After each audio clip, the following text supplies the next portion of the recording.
Have you ever wondered why suffering exists in the world, despite our best efforts to avoid it? Is there a way to truly escape from the endless cycle of pain and hardship that seems to plague every corner of our lives? Hello everyone, welcome back to my channel. I am so glad to be here with you today, as we explore one of the most fundamental aspects of human existence, suffering. As we journey together through life, many of us find ourselves caught in the complexities of pain, anxiety, and disappointment. But what if I told you that there is a deeper understanding of suffering that could transform your entire perspective? What if we could uncover the truth behind suffering and discover a way to transcend it? In today's video, we will explore the concept of suffering from a Buddhist perspective, diving deep into the truth of its origins and how we can break free from its grip. The two main questions we'll focus on are: first, what does it truly mean to suffer, and why do we experience it in our lives? Is suffering an inevitable part of existence, or is it something we can avoid altogether? Second, how can we transform our relationship with suffering and find true peace, regardless of the external challenges we face? By the end of this video, you will gain insights into the true nature of suffering, how it arises, and practical steps you can take to begin freeing yourself from its hold. You'll learn powerful tools to shift your mindset, heal old wounds, and move toward a life of greater joy, balance, and freedom. Let's begin by exploring the concept of suffering in Buddhism and how we can begin to understand it from a deeper perspective. The Buddha's teachings on suffering, often referred to as the Four Noble Truths, are the cornerstone of the Buddhist path. These truths offer a profound and transformative way of looking at the challenges we face in life. The first noble truth is the truth of suffering diak. The Buddha stated that suffering is an intrinsic part of life. No matter how much wealth, success, or pleasure we experience, suffering will always be present in one form or another. It can manifest as physical pain, emotional distress, loss, or even the fear of aging and death. At first glance, this may seem like a bleak view of existence, but the Buddha's teachings provide a pathway to understanding the true nature of suffering and how we can overcome it. The key insight here is that suffering is not something we should try to avoid at all costs. Instead, we are encouraged to face it, understand it, and transform it. So why do we suffer? According to the Buddha, suffering arises because of our attachments. We become attached to things, people, possessions, beliefs, and even our own identities, and when these things change or are taken away, we experience pain. This attachment creates a cycle of craving and aversion that keeps us trapped in suffering. We constantly seek what we desire and avoid what we fear, but this only leads to further dissatisfaction and suffering. This is the second noble truth, the truth of the cause of suffering. The cause of suffering is our craving tanha and ignorance avidya. Craving refers to our desire for things, whether they are material possessions, relationships, or experiences. We constantly chase after these desires, thinking they will bring us lasting happiness, but they never do. Even when we get what we want, it is only temporary, and soon the craving for more rises again. Ignorance, on the other hand, refers to our misunderstanding of the nature of reality. We fail to see the impermanent and interconnected nature of all things. We cling to the belief that things are permanent, solid, and separate from one another, when in fact everything is constantly changing and interdependent. This ignorance leads to attachment and craving, which in turn causes suffering. So what can we do about it? This is where the third noble truth comes in, the truth of the cessation of suffering. The Buddha taught that it is possible to end suffering by letting go of attachment and craving. When we stop clinging to things, we release the hold they have over us. We let go of our desires, fears, and attachments, and in doing so, we open ourselves to a deeper sense of peace and freedom. But how do we do this? How can we stop clinging to things and free ourselves from the cycle of suffering? The fourth noble truth provides the answer, the path to the cessation of suffering. This path, known as the Noble Eightfold Path, is a practical guide to living a life that leads to liberation from suffering. The 8 factors of the path are right understanding, right intention, right speech, right action, right livelihood, right effort, right mindfulness, and right concentration. Let's break these down a bit further. The first factor, right understanding, refers to understanding the true nature of suffering, its causes, and the path to its cessation. It involves seeing the world clearly and realizing that everything is impermanent and interconnected. Right intention involves cultivating the right mindset, one of compassion, kindness, and non-harm. It's about shifting our intentions away from selfish desires and focusing on the well-being of others. Right speech, right action, and right livelihood are about aligning our words, actions, and work with ethical principles. We strive to speak truthfully, act compassionately, and engage in work that contributes to the well-being of all. Right effort refers to the mental effort we put into cultivating wholesome qualities and overcoming unwholesome ones. It's about actively working toward personal transformation. Right mindfulness involves being fully present in the moment, observing our thoughts, feelings, and actions without judgment or attachment. Finally, right concentration is about developing deep concentration and meditation skills, allowing us to gain insight into the nature of reality and cultivate a peaceful, focused mind. When we follow the Noble Eightfold Path, we gradually let go of our attachments, reduce our craving, and open ourselves to the possibility of true peace. It's a path that requires practice, patience, and perseverance, but it is the only path that leads to the cessation of suffering. Now that we've explored the Buddha's teachings on suffering, let's take a look at how we can apply these principles to our daily lives. How can we begin to transform our relationship with suffering and find peace, even in the midst of life's challenges? The first step is to cultivate awareness. When we face difficulties in our lives, it's easy to get caught up in the emotions and reactions that arise. But by practicing mindfulness, we can begin to notice our thoughts and feelings without becoming overwhelmed by them. This awareness allows us to see suffering for what it truly is, a natural part of life that doesn't have to define us. The second step is to practice non-attachment. This doesn't mean that we have to give up everything we love or care about. It means learning to let go of our need to control outcomes and stop clinging to things that are ultimately impermanent. We learn to enjoy the present moment without getting attached to the idea of permanence. Another important practice is cultivating compassion. When we understand that suffering is a universal experience, we can develop empathy for others who are struggling. This compassion can help us connect with others on a deeper level and reduce our own feelings of isolation and loneliness. Finally, we can embrace impermanence. Everything in life is constantly changing, and understanding this truth helps us let go of our attachment to things. When we embrace impermanence, we learn to appreciate the fleeting beauty of life without holding on too tightly.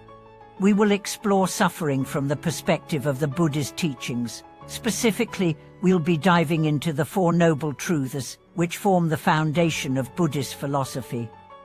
These truths not only explain the nature of suffering, but they also offer a practical path for overcoming it. The main questions we'll address today are: first, what is the true nature of suffering, and why is it a part of our lives? And second, how can we overcome suffering? How can we live a life that is free from the constant cycle of pain, stress, and dissatisfaction that so many of us experience? By the end of this video, you will not only understand the origins of suffering, but you will also gain insight into the path that leads beyond it. You will have the tools to begin applying these teachings in your life, shifting the way you experience hardship, and ultimately finding more peace, clarity, and joy. The Buddha's teachings on suffering are centered around what he referred to as the Four Noble Truths, which offer a profound and practical guide for transforming our relationship with pain and suffering. The first truth, dukkha, is often translated as suffering, but its meaning is deeper than mere physical or emotional pain. Dukkha encompasses all forms of dissatisfaction or unease that arise from the impermanent nature of life. It refers to the inherent discomfort we experience as we navigate the uncertainties of the world. The Buddha taught that suffering is not something we can avoid. It's embedded in the very fabric of our existence. As long as we are born into this world, we will inevitably face aging, sickness, death, and the endless changes and fluctuations of life. In the Buddha's view, suffering is an inseparable part of the human experience. Yet, this insight does not lead us to despair. Rather, it encourages us to confront suffering directly and understand its causes, so we can transcend it. But now, the second noble truth explains the cause of suffering. According to the Buddha, suffering arises from craving and attachment. We crave pleasure, wealth, success, and security, and when these things are threatened or taken away, we experience pain. This craving is not limited to external objects. It also includes our attachment to our own identities, our desires, and our need for control over the world. When things don't go the way we expect or hope, we feel a sense of loss, disappointment, or frustration. This craving leads to a cycle of suffering, where we chase after fleeting desires, only to experience more dissatisfaction when they are not fully satisfied. The Buddha also taught that this craving is fueled by ignorance, or avidya, a misunderstanding of the true nature of reality. We fail to see the impermanent nature of everything. We cling to the illusion of permanence, thinking that things or experiences will remain as they are. But everything is in constant flux: our bodies, our relationships, our circumstances, and even our thoughts and feelings. This ignorance makes us grasp for things that are ultimately transient, and in doing so, we create suffering for ourselves and others. And so, if craving and ignorance are the root causes of suffering, what is the way out? This brings us to the third noble truth, which is the truth of the cessation of suffering. The Buddha taught that it is possible to end suffering by letting go of our attachments and cravings. This doesn't mean that we must become detached from life or abandon all of our desires. Rather, it means that we must shift our relationship with those desires. We can still experience life's pleasures, but we must learn to appreciate them without becoming attached to them. In other words, we can live in the world without letting the world control us. The cessation of suffering also involves cultivating wisdom, a deep understanding of the nature of impermanence and interdependence. When we realize that everything is temporary, we stop clinging to things as if they are permanent. We begin to accept the inevitability of change and embrace life as it is, without resistance. But how do we go about ending suffering in our lives? This is where the fourth noble truth comes in: the path to the cessation of suffering. The Buddha outlined the Noble Eightfold Path, which is a practical guide to living a life that leads to the end of suffering. The 8 steps are: right understanding, seeing the world clearly, and understanding the Four Noble Truths. This includes recognizing that suffering is inevitable and that its cause lies in craving and ignorance. Right intention, cultivating intentions that are aligned with compassion, kindness, and wisdom. It involves letting go of selfish desires and committing to the well-being of all beings. Right speech, speaking truthfully, kindly, and responsibly, avoiding harmful speech, gossip, and lying, and instead choosing words that promote harmony and understanding. Right action, acting ethically and with integrity.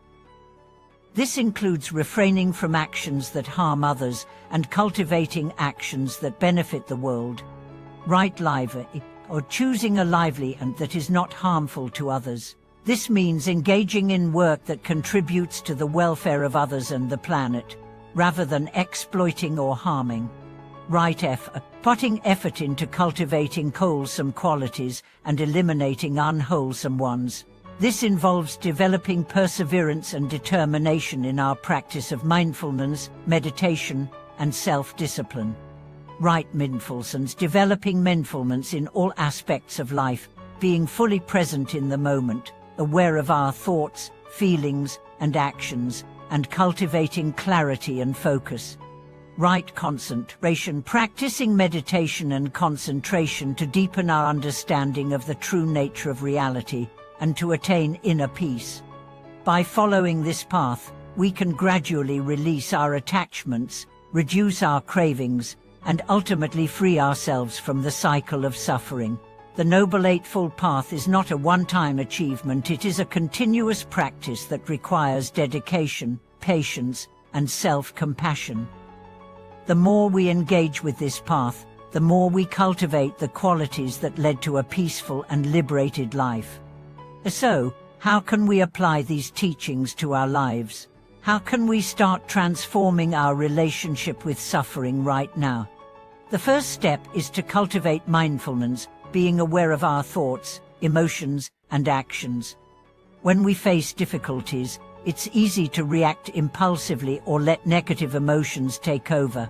But by practicing mindfulness, we can observe our reactions and make more conscious choices about how we respond. Instead of getting caught up in our desires or aversions, we can learn to accept things as they are, without judgment or attachment. The second step is to practice non-attachment. This doesn't mean that we should stop caring about the things we love or value. Rather, it means that we let go of our need to control outcomes and release our desire for permanence. We embrace the present moment, knowing that everything is in constant flux, and we learn to appreciate the fleeting beauty of life without holding on too tightly. Compassion is another essential practice. When we understand that suffering is a universal experience, we naturally develop empathy for others who are going through difficult times. This compassion not only helps others, but also reduces our own feelings of isolation and suffering. By helping others, we begin to recognize the interconnectedness of all beings, which brings greater peace to our own hearts. Finally, embracing impermanence is key. When we truly understand that everything in life is temporary, we let go of our attachment to things, experiences, and even our own sense of identity. This understanding allows us to live more freely, without the burden of constant craving or fear of loss. In conclusion, suffering is an inevitable part of life, but it is not something we are destined to endure forever. By following the Buddha's teachings on the Four Noble Truths and the Noble Eightfold Path, we can begin to break free from the cycle of craving and attachment that causes suffering. The path to liberation is one of mindfulness, compassion, wisdom, and ethical living. Through these practices, we can cultivate peace and freedom in our lives, no matter the circumstances. Thank you so much for watching this video. I hope these teachings have brought some clarity to your understanding of suffering and its cessation. If you found this video helpful, please remember to subscribe, like, and share your thoughts in the comments below. Your support is deeply appreciated, and I look forward to hearing how these teachings are transforming your life. May you find peace, wisdom, and liberation, and may all beings be free from suffering. Thank you once again for joining me, and I look forward to our next conversation.